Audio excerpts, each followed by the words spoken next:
You've driven a bunch of different all-wheel drive setups before, haven't you? Sure have, boss. I was just fixing my hair. Sure have, Hoss. Out of all of the ones that you've ever driven, which one do you feel is probably your best one, or the one that you feel is top tier?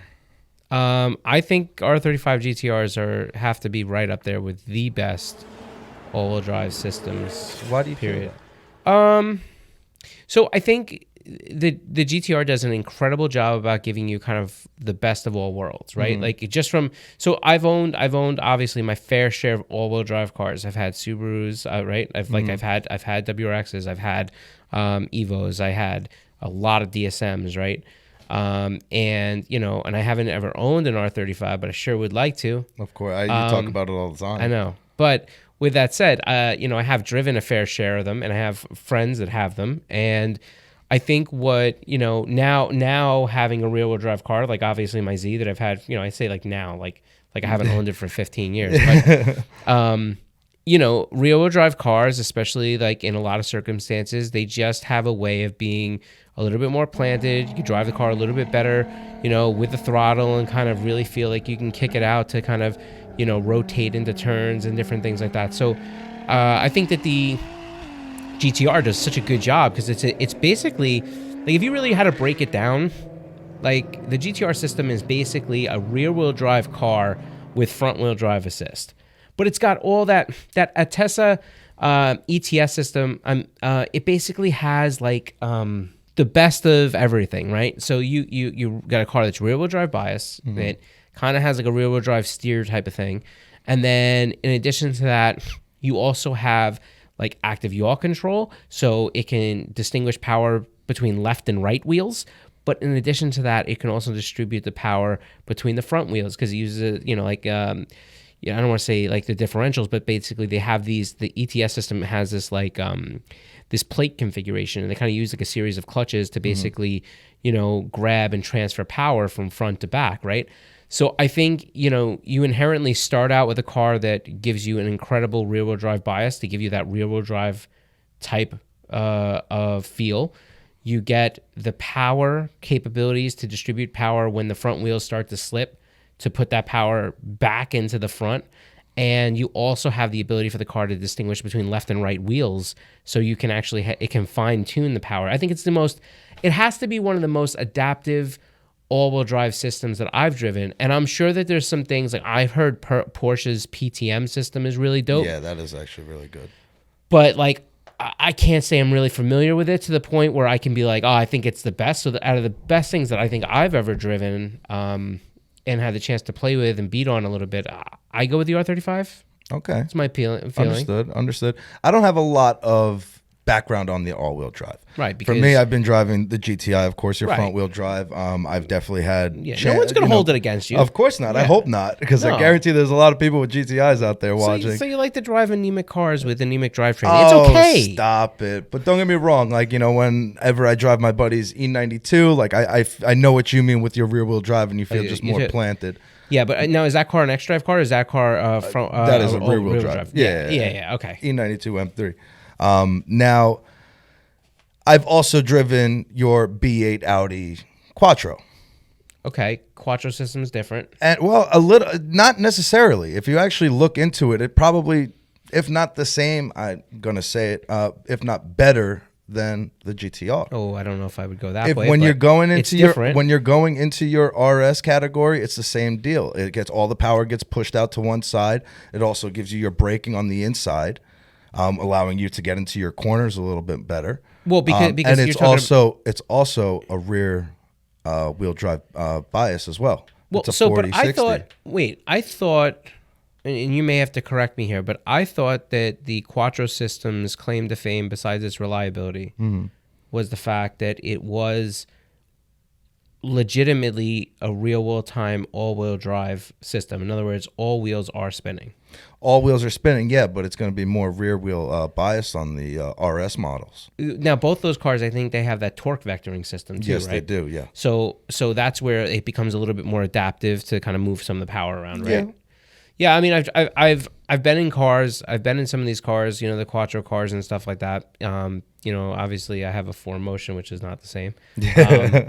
But but I don't know how they do in a performance aspect. I mean, obviously an RS3 is a completely capable car. RS4s, pretty much any RS is extremely capable. I don't know how they compare with the standard Quattro system or if they're exactly the same. Well, the Quattro, your difference with your Quattro on your RS models versus the just your base models is going to be the rear base power delivery, just like how it is on your RS3, RS5, which gives you that. And I imagine the RS8s. Yes.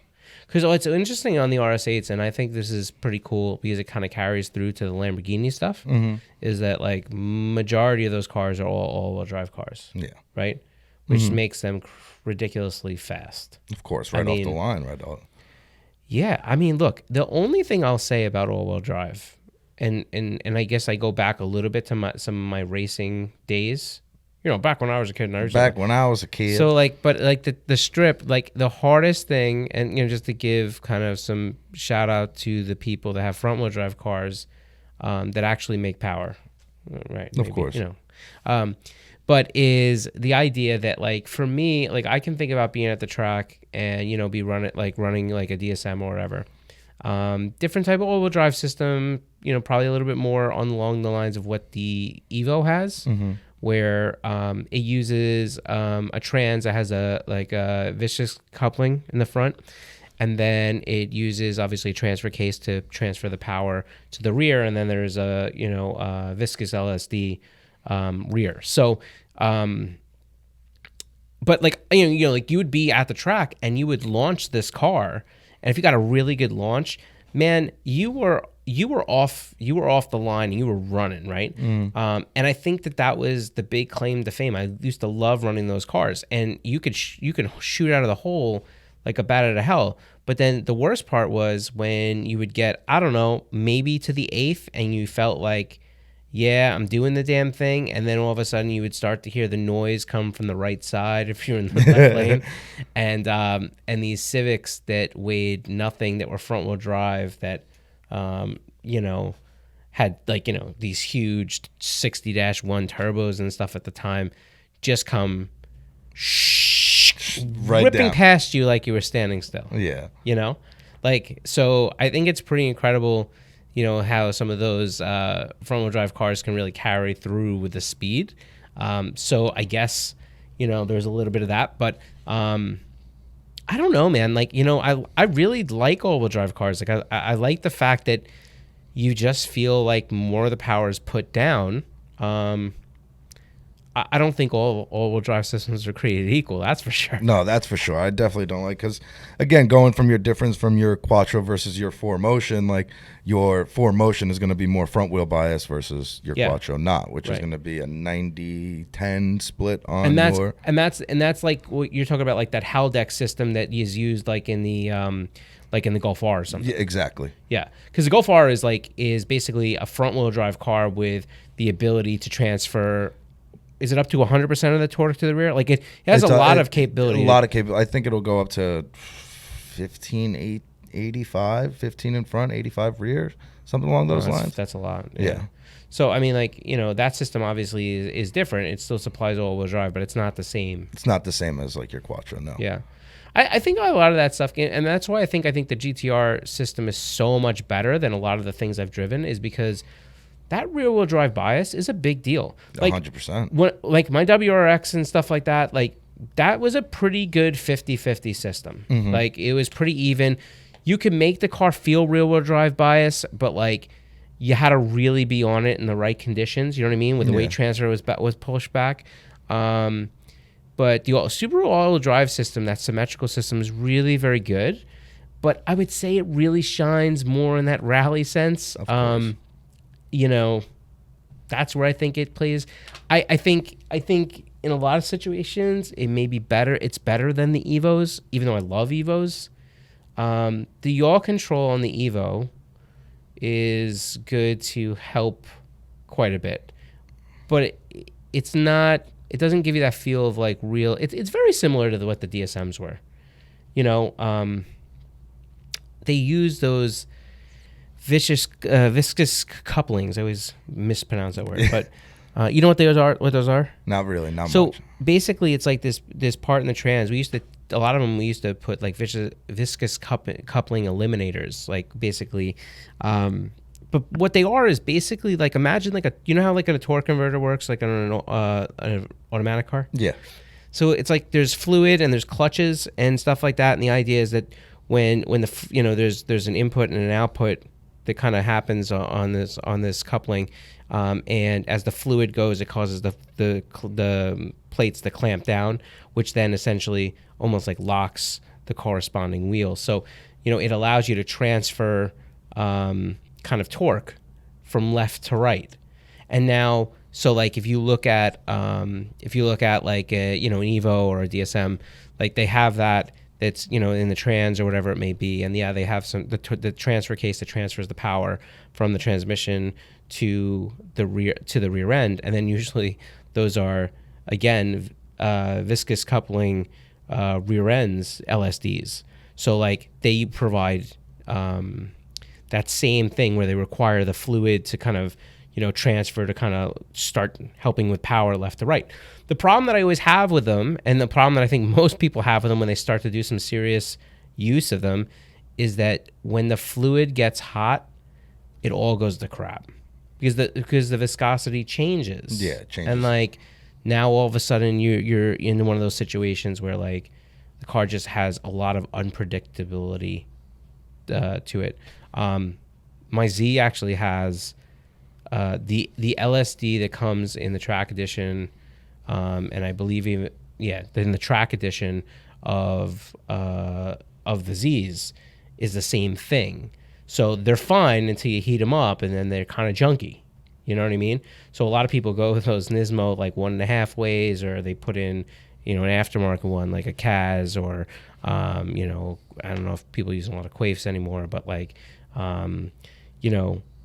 there's companies like with Z's like Z1 Motorsport and different things like that are making their own LSDs and stuff. But it's very interesting, especially for me, like for somebody who, in my next car, I definitely want to get into something that's going to be a Quattro. What'd you get?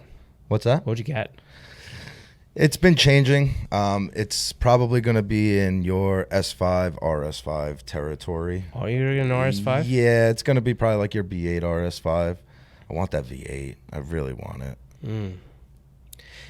I saw the best meme the other day, and it said, everybody wants to do Audi things. And then there's a picture of a car totally disassembled. Yep, until you have to do Audi things. Right. Yep. Yeah. It's definitely something that I've been, again, if you listen to anybody that I hang out with at car shows or anything, I've always had a love for your S5, S4s. But if I can find myself a really good deal on like a B8 and a half S5, RS5, I'd like to jump on that. Yeah.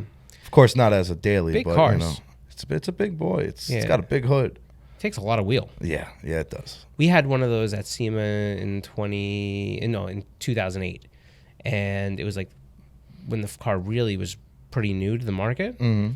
And I remember getting in. That thing sucked in 20 by 10 wheels at a 25 offset like nothing. Without any issue. Yeah, I've seen people running 20 by 11s without any problem. Yeah, I mean, we had no time really to figure out what was what, and when we started putting wheels on it, we're like, oh my god. Also, the brakes are just massive on your RSs regardless, so it makes it even harder when it comes down to fitting wheels. Makes it even harder when you have to pay for changing the brakes. You're not wrong there. So luckily expensive. I'm not gonna say it. I was gonna say it. Yeah, you know what I was gonna say. Yeah, luckily for FCP. There you go. Luckily for FCP. They're friends of the definitely friendly of the crew. But yeah, so I don't know. I mean, I know there's a lot of other good all-wheel drive systems out there, especially when you start to get into some of the exotics and some of these other cars. I don't have any experience with them, but I've driven Subarus. I've done I've owned Subarus. I've owned Evos. I've owned DSMs. I feel like I've driven a fair amount of all-wheel drive cars. I still think that GT-R has got to be up there with one of the best. I'd agree good. There. I definitely agree with you, but I don't know. I feel like Audi's Quattro might take it. I don't know. I wonder how much power. I don't know how much power. I will say this though. The one thing that I'll say before I won't say any more about this subject is that, you know, I don't want people to get twisted between me telling you that I think it's one of the best systems that are out there. It's all opinion. No, but what I mean is I don't want people to get twisted that I'm saying it's one of the best systems, and then like don't put that to reliability.